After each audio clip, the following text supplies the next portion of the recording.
Assalamualaikum warahmatullahi wabarakatuh. Kami dari tim PLP 1 SDN 4 Bajur Mataram akan memperkenalkan masing-masing anggota kami. Perkenalkan, nama saya Muhammad Rizaldi Armawansyah, NIM 2019 A1H061, jurusan PGSD. Perkenalkan, nama saya Ade Irwan Syaputra, NIM 2019 A1H110 dari PGSD. Perkenalkan, nama saya Muhammad Aryo Norako, NIM 2019 A1H058, Prodi PGSD. Perkenalkan, nama saya Renok Tapia, NIM 2019 A1H126, jurusan PGSD.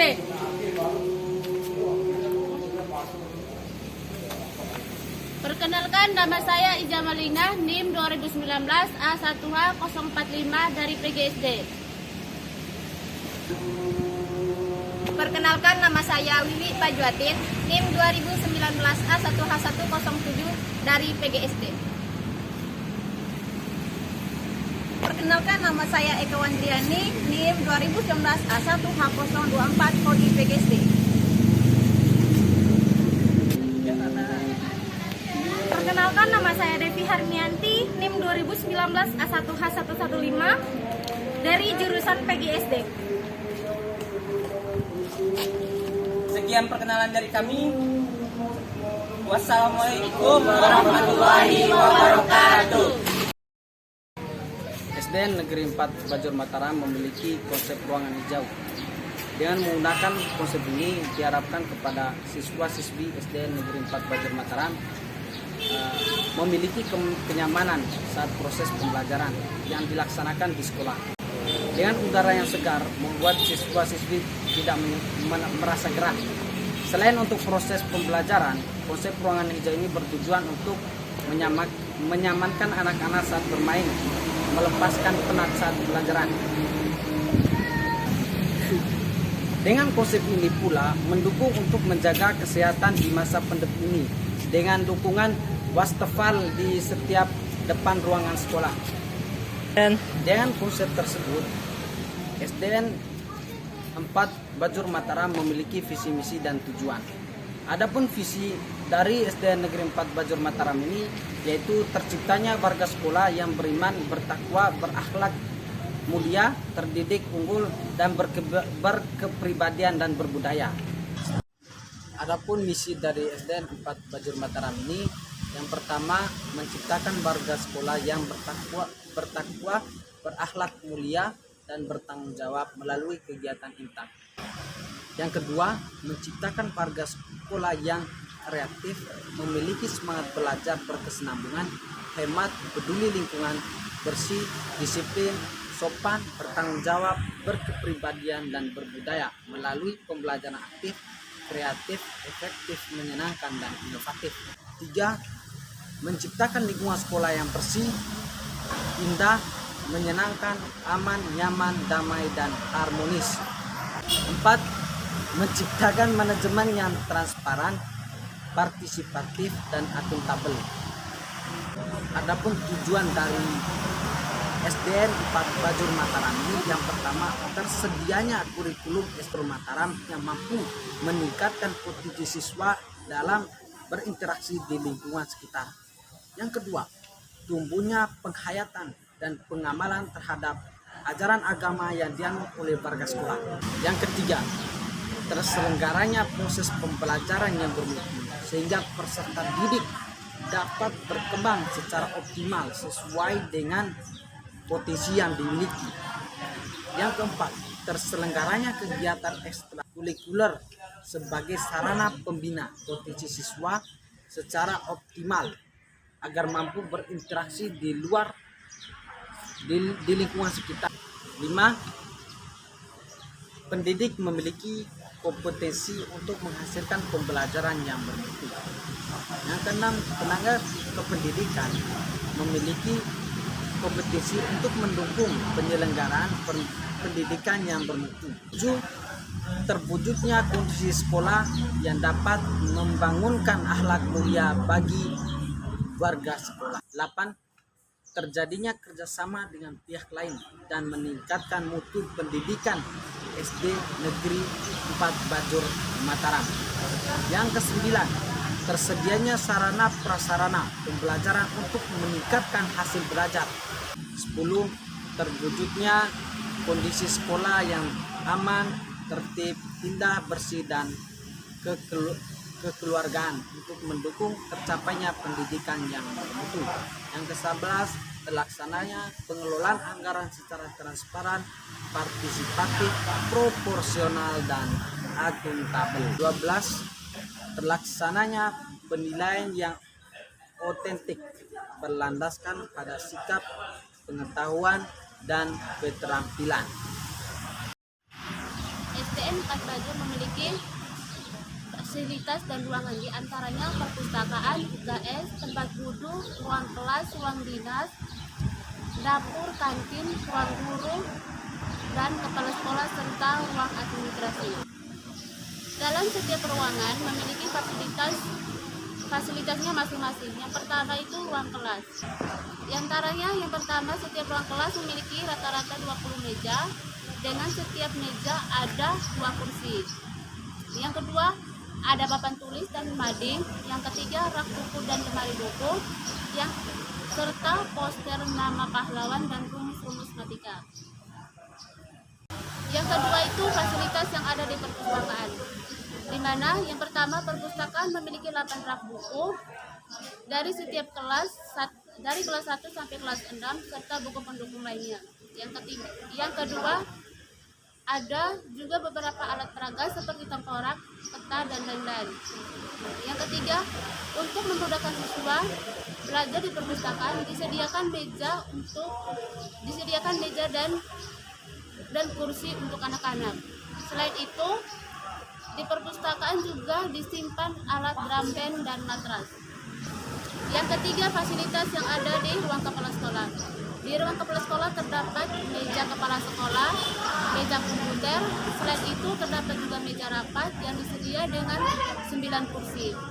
Di sini juga para tamu yang datang ke sekolah, ada juga lemari yang menyimpan alat peraga, piala, baju sekolah, baju drum band, serta lemari berkas-berkas. Selain itu terdapat juga kipas angin karena ruangan kepala sekolah ini sedikit tertutup. Yang keempat itu ruang guru dan administrasi, di mana di ruang guru terdapat meja untuk masing-masing guru yang berjumlah 8. Di ruang guru ini juga dilengkapi dengan TV dan dapur sekolah. Selain itu juga suatu printer serta lemari buku untuk para guru. Di sampingnya ada ruang administrasi, di mana ruangan ini dilengkapi dengan 2 printer dan 1 komputer serta 1 lemari kertas. Di mana di ruang administrasi tersedia juga galon. Di depan kantor juga ada meja piket untuk menyambut tamu. Yang kelima, gudang dan UKS. Di gudang terdapat banyak sekali alat peraga, mulai dari raket bola dan lain-lain. Selain itu tersimpan juga alat-alat seperti sapu, karpet, gitar, galon, bak, dan vas bunga. Selanjutnya di UKS. terdapat 1 meja piket yang ada di depan. Yang kelima ada UTS. Selanjutnya di UTS ini ada 1 tempat tidur serta dan P3K, di mana itu digunakan untuk mengobati siswa yang terpapar. Negeri 4 Bajur Mataram menggunakan kurikulum 2013 yang dimana awal masuknya dimulai bertahap untuk penyelesaian pengajaran di sekolah.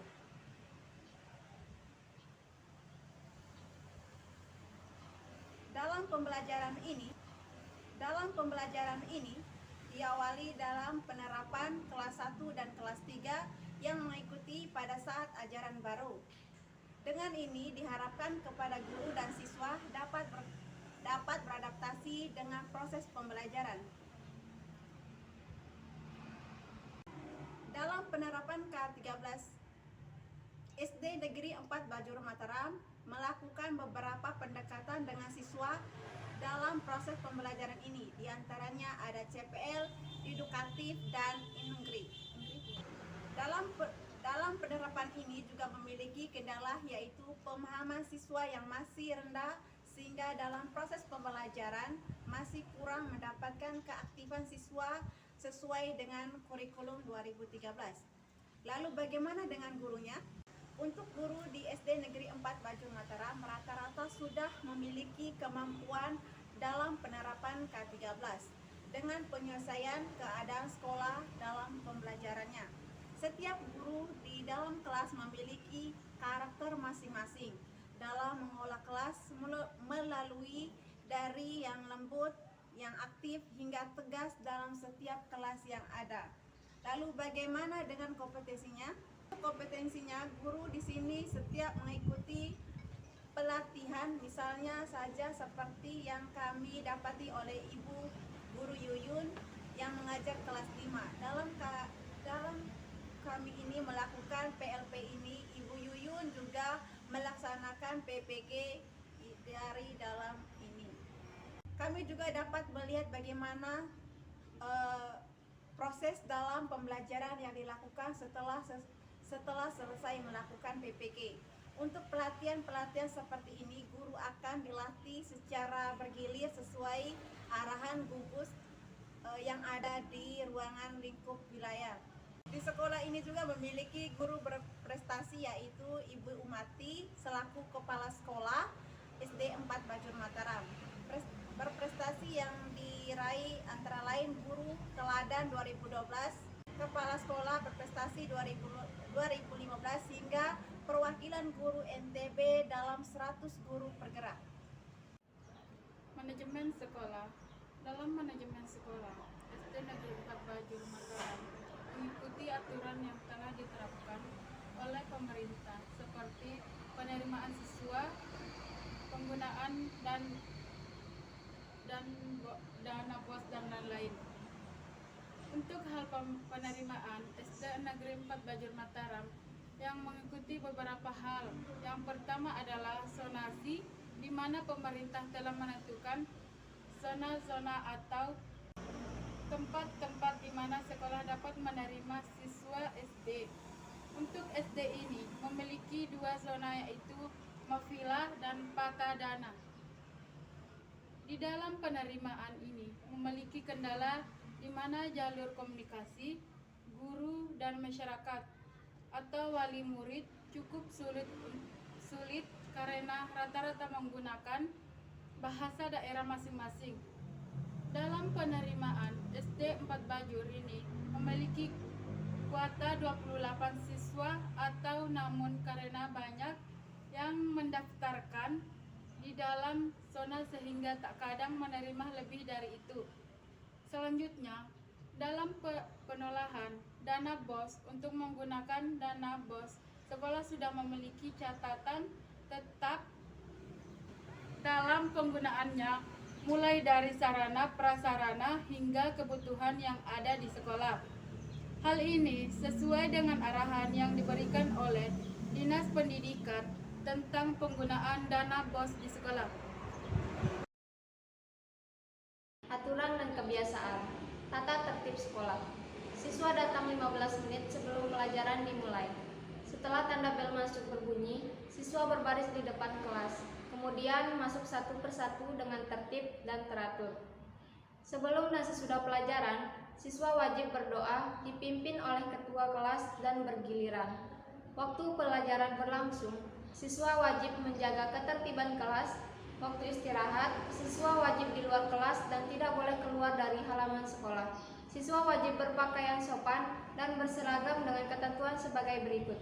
Hari Senin dan Selasa, seragam atas putih, bawah merah hati lengkap dengan atribut logo. Hari Rabu dan Kamis menggunakan batik. Hari Jumat menggunakan imtak. Hari Sabtu menggunakan pramuka lengkap.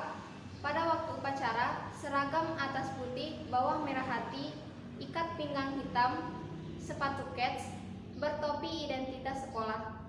Pada waktu olahraga, pakaian olahraga bersepatu kets.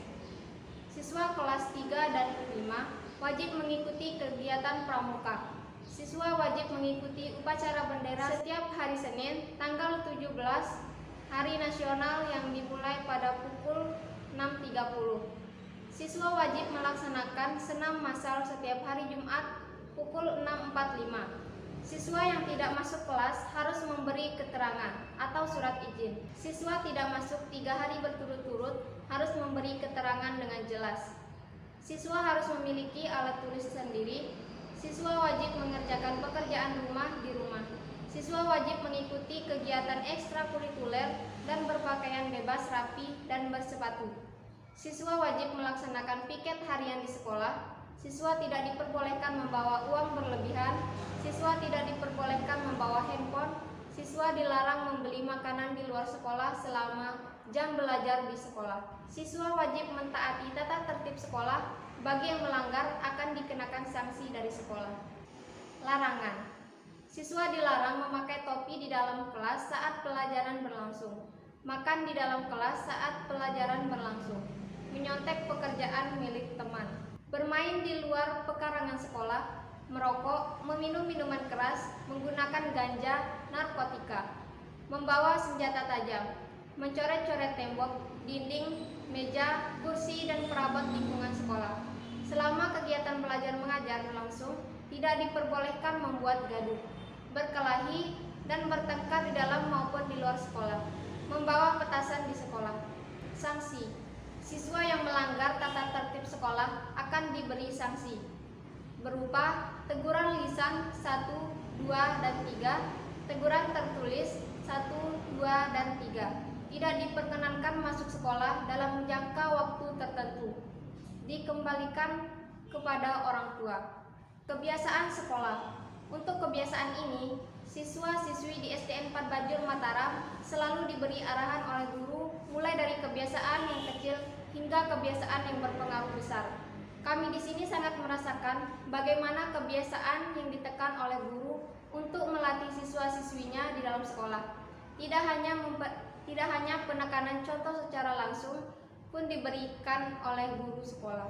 Kebiasaan-kebiasaan ini meliputi membuang sampah pada tempatnya, membersihkan lingkungan pada saat awal datang, siswa memberi salam kepada guru hingga mengetahui status dan kedudukan masing-masing di sekolah. Semua hal ini merupakan awal yang baik bagi siswa dan siswi sekolah dasar.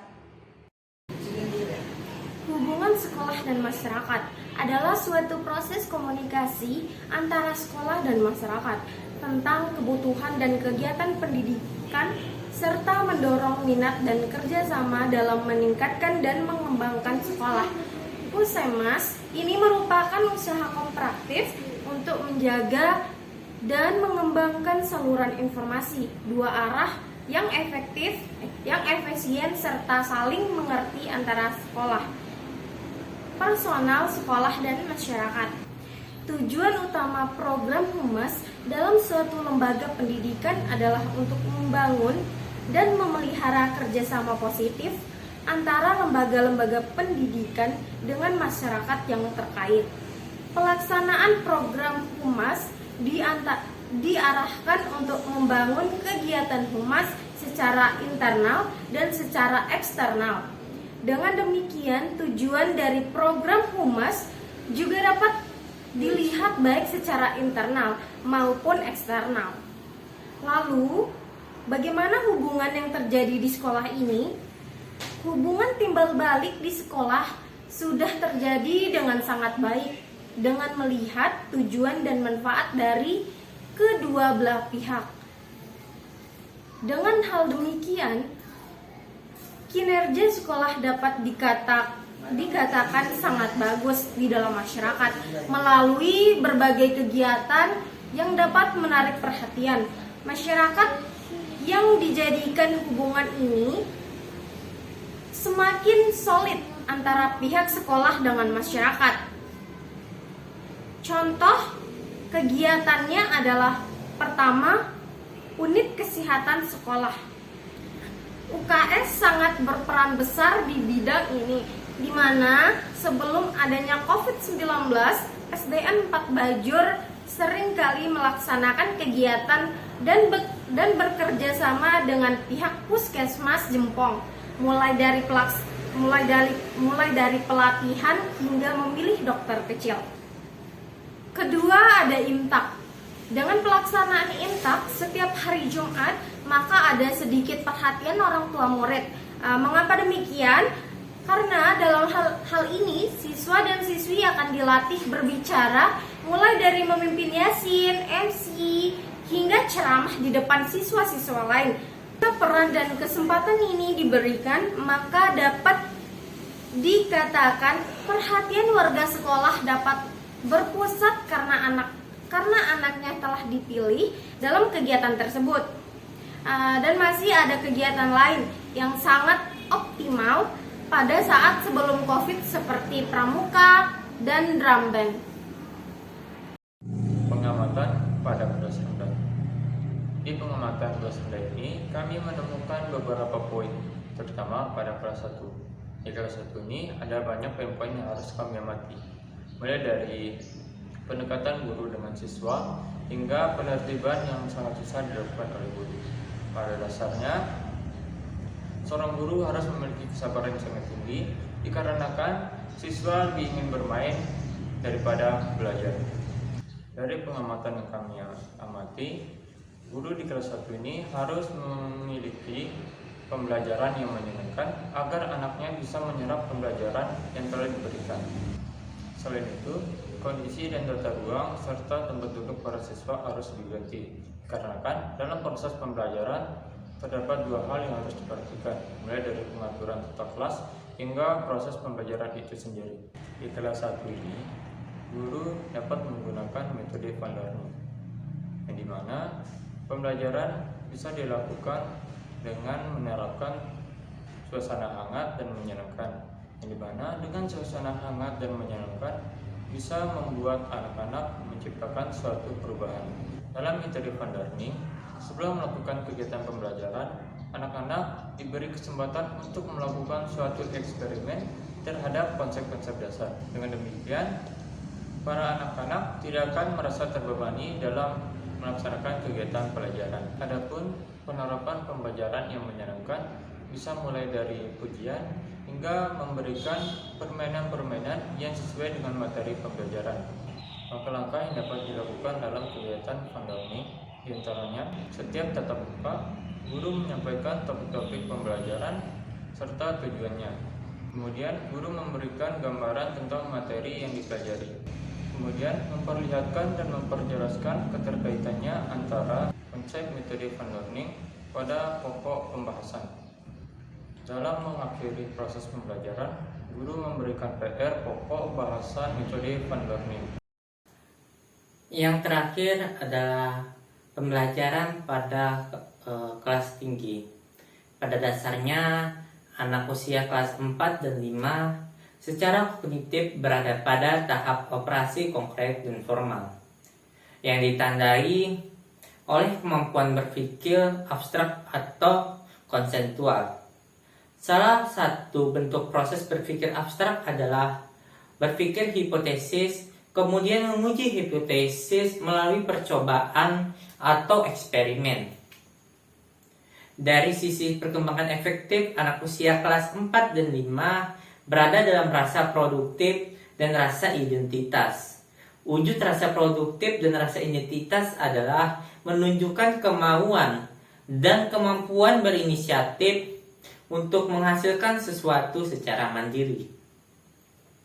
Kematangan efektif pada dasarnya merupakan hasil dari interaksi sisi biologis, personal, dan sosial seorang dalam suatu rentang waktu.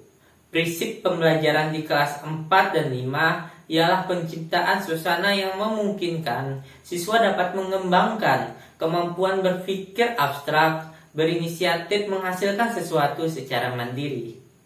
Kemampuan kognitif dan kualitas efektif antara lain emosi mempersyaratkan adanya pemberian suasana yang serasi dan sepadan. Dengan hal-hal demikian, pada kelas tinggi yang kami amati dilaksanakan metode pembelajaran CTL. CTL atau contextual teaching and learning merupakan suatu proses pendidikan yang holistik dan bertujuan memotivasi siswa untuk memahami makna materi. Pelajaran yang dipelajari dengan meningkatkan materi tersebut dengan konteks kehidupan mereka sehari-hari. CTL adalah sebuah konsep pembelajaran yang membantu guru mengaitkan antara materi yang diajarkan dengan situasi dunia nyata dan mendorong pembelajaran membuat hubungan antara materi yang diajarkan dengan penerapannya dalam kehidupan mereka sebagai anggota keluarga dan masyarakat. Contextual teaching and learning adalah suatu strategi pembelajaran yang menekankan kepada proses keterlibatan siswa secara penuh untuk dapat menemukan materi yang dipelajari dan menghubungkannya dengan situasi kehidupan nyata sehingga mendorong siswa untuk dapat menerapkannya dalam kehidupan mereka. Ada 3 hal yang harus dipahami. Pertama, CTL menekan kepada proses keterlibatan siswa untuk menemukan materi. Kedua, CTL mendorong agar siswa dapat menemukan hubungan antara materi yang dipelajari dengan situasi. Yang ketiga, mendorong siswa untuk dapat menerapkannya dalam kehidupan. Terdapat 5 karakteristik penting dalam proses pembelajaran. Yang pertama, pembelajaran merupakan proses pengaktifan pengetahuan yang sudah ada atau activating knowledge. Yang kedua, pembelajaran untuk memperoleh dan menambah pengetahuan baru atau acquiring knowledge. Yang ketiga, pemahaman pengetahuan atau understanding knowledge. Yang keempat, mempraktikkan pengetahuan dan pengalaman tersebut atau applying knowledge. Yang kelima, melakukan refleksi atau refleksi knowledge. Ada yang perlu dipahami tentang pembelajaran dalam konteks CTL.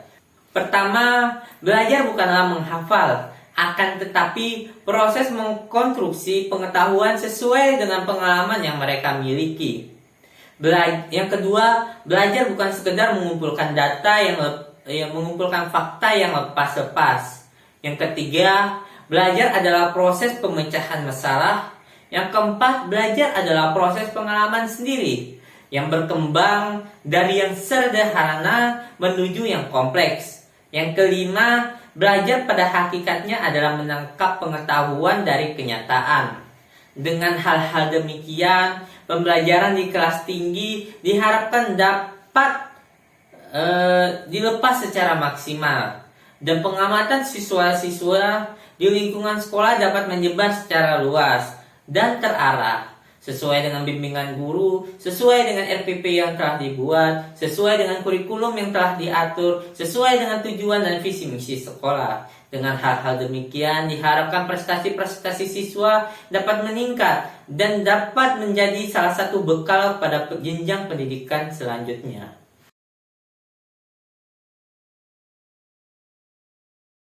Assalamualaikum warahmatullahi wabarakatuh.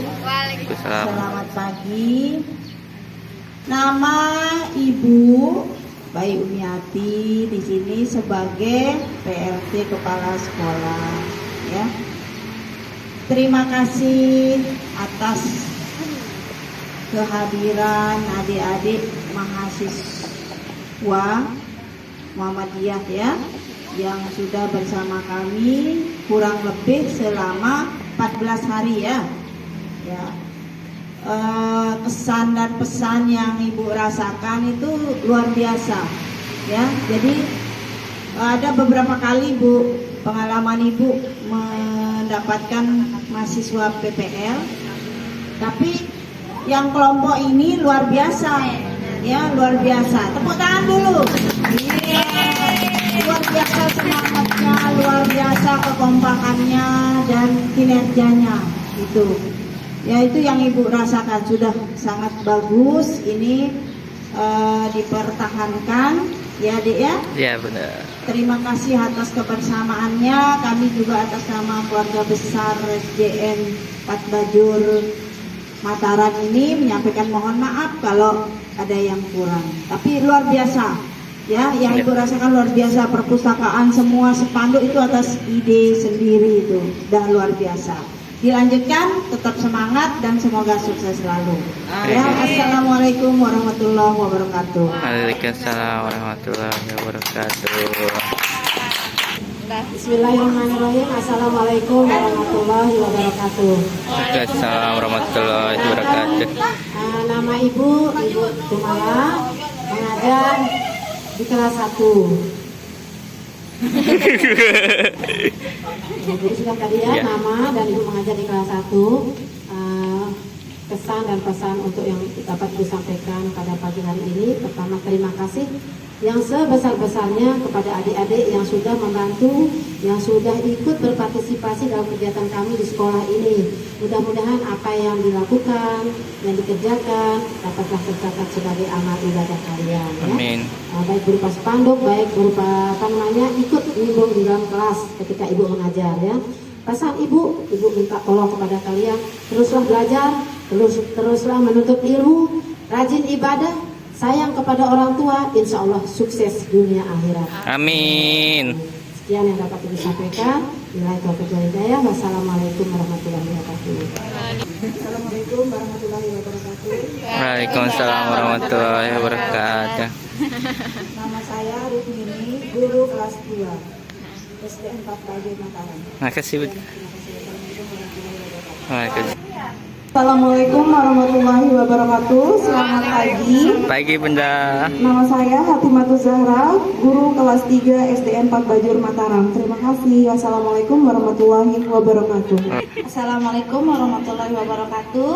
Nama saya Anissa Yanusabdin. Saya ngajar di kelas 4 sekolah SDN 4 Bajur Mataram.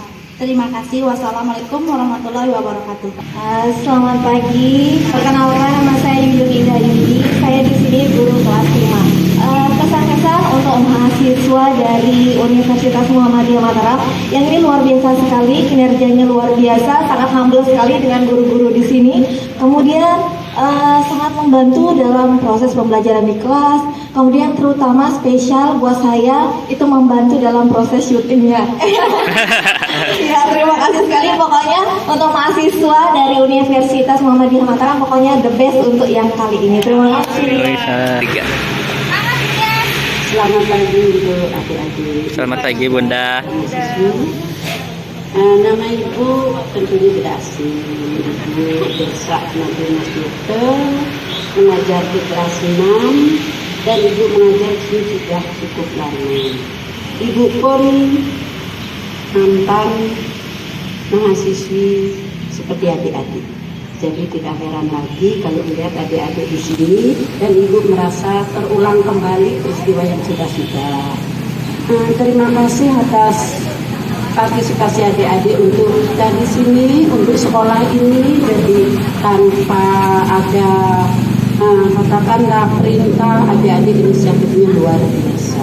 Di antara sekian banyak adik-adik yang PPL, kelompok ini yang the best. Pokok the best untuk SD ini, untuk adik-adik di SD ini. Ibu ucapkan selamat berjuang nantinya, jangan sampai kendor ya. Jadi semangatnya tetap supaya anak-anak jadi generasi yang lebih dari kami. Sekian saja pesan dan pesan, semoga sukses selalu dan tentunya kesehatan jangan diabaikan. Sekian, terima kasih, selamat pagi. Pagi, Bunda. Bismillahirrahmanirrahim. Assalamualaikum warahmatullahi wabarakatuh. Waalaikumsalam Adik-adik warahmatullahi yang sangat saya cintai, nama saya Ibu Sriati. Saya mengajar di SDN 4 Bajur ini sebagai guru pendidikan agama Islam. Kemudian khusus untuk kalian mahasiswa Muhammadiyah, hanya 2 kata untuk kalian. Kalian keren. Dan doa kami di sini, ya, doa kami di sini, guru-guru di sini, semoga kalian sukses selalu. Amin. Amin ya rabbal alamin. Billahi taufiq wal hidayah. Wassalamualaikum warahmatullahi wabarakatuh. Waalaikumsalam warahmatullahi wabarakatuh.